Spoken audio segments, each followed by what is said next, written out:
What you're about to witness is a total train wreck in politics.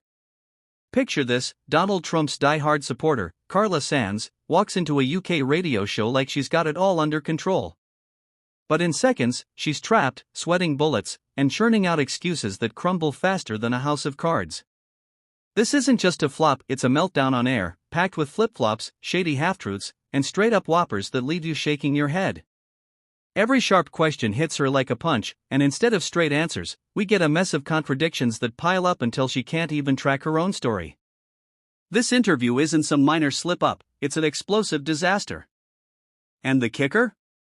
She's not just shielding Trump's track record, she's twisting facts into pretzels to make it work, landing herself in a spot where the lies snowball out of control. Before we jump into the juicy details, drop a comment below on where you're tuning in from. And hey, smash that like button and subscribe so you catch the next bombshell. Trust me, this showdown reveals exactly why Trump's spokespeople get torn apart every time they face real heat. Let's break it all down with Ambassador Carla Sans, ex-member of Donald Trump's economic team, former U.S. ambassador to Denmark, Greenland, and the Faroe Islands. Ambassador, good afternoon, thanks for joining us. Let's kick off with those stories about President Trump needing serious convincing not to boot Jerome Powell, the Fed chair. Why would he even think about firing him, and do you back that move? Well, President Trump is eyeing our massive debt bills and how we're piling on more debt every few months. We're borrowing about $1 trillion every 100 days or so, it's a path we can't keep up. Folks from all sides are worried sick about it. They want the debt reined in and less spending from the government. So, Trump's pushing to drop interest rates to ease those debt payments, which are skyrocketing because of the high rates the Fed set. Look at what the UK or the European Central Bank did, they've been cutting rates. That makes servicing debt cheaper abroad. He's just asking for some breathing room so everyday Americans can buy homes again. Right now, with Powell's rates, mortgages are at a 30-year peak, maybe even higher. So, he's reportedly got this letter ready to fire Powell, showing it off to GOP folks. Sounds like you think he'd be right to send it. I believe Powell should slash those rates, just like our allies across the ocean have. Then people could afford mortgages, car loans, and we'd handle our debt better. But rates would drop if inflation cooled off. Since Trump took over, inflation has climbed. Inflation's barely anything, just a smidge. Not if you've watched your grocery bills shoot up under a president who swore they'd drop. Inflation's up. Prices are falling. Eggs are way cheaper now, maybe a couple bucks less per dozen. Eggs might be, Ambassador, but overall living costs? CPI inflation is up under Trump, despite his vows to crush it. It's just a tiny bump. But remember, this is still Biden's economy we're dealing with. Trump's not even hit 6 months in office. He's rolling out his plans. Gas prices have dipped since he won. People feel richer. The folks with the least education and lowest pay? Their wages are rising faster than anyone else's, faster than inflation. They're getting real help early. But it'll take time. Honestly, he's got every right to push for lower rates. Don't forget, Powell's played politics, cutting rates around Biden's elections or Dem midterms. You can't dump all the blame on Biden. Since Trump started, inflation's up, jobless rates are up, growth is down. Economically, the first months have been a nightmare. No nightmare here. Billions have flowed into the U.S. from tariffs. Tariffs paid by American firms, billions. Not true, mostly foreigners foot the bill.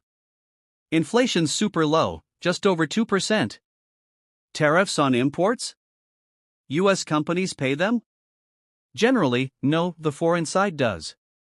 That's why Trump's slapping them on. Why do you think he's mad about barriers blocking U.S. goods? Like in the UK or EU for cars, we charge 2.5%, they hit us with 10%, plus that huge 20% VAT. Our states have way lower sales taxes. Our economy's booming, check the stock market. It's not everything, but it shows business and investor faith. Trump's all about Main Street, giving working folks relief. You'll see it this year. Let's hit some other promises. Ending Ukraine's war on day one, how's that panning out? It's trickier than thought. He might have said day one a couple times, but mostly he called it tough dozens of times. Come on, he said it tons, we'll end the war on day one. Gotta set that straight. Let me fix the record. He also said it'd be tougher to end than Israel-Hamas. But he promised day one, right? On homelessness too. He's on it. Trump was the only leader who grabbed the phone for peace. Ambassador, the promise wasn't I'll try, it was I'll end it on day one. He's working hard. That's not what he said. You admit it's broken? No, not broken. How? He said day one, and we're way past that. Host, I didn't sign up for a debate. But Trump's team is grinding to end it. They had a ceasefire lined up, but Putin kept backing out. Zelensky's got his own gains, but no great deal on either end. These are excuses. A promise made, not kept. Let's pivot to economy. Trump said 90 trade deals in 90 days, how many done? He's nailing deals, one with UK, thrilled about that. India's next, Indonesia's wrapped. EU's tough, former Danish PM Lars Løkke Rasmussen's on it, saying punish the US. Not helpful.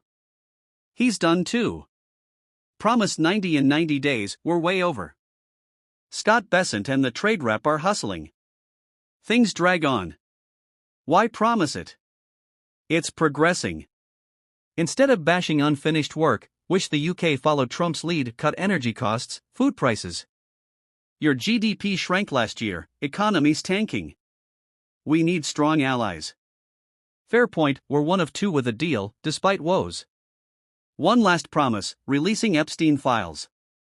Listen to Trump yesterday, I don't get why Jeffrey Epstein matters, it's boring stuff. Why not release like promised? Might not be his call, or Bondi's.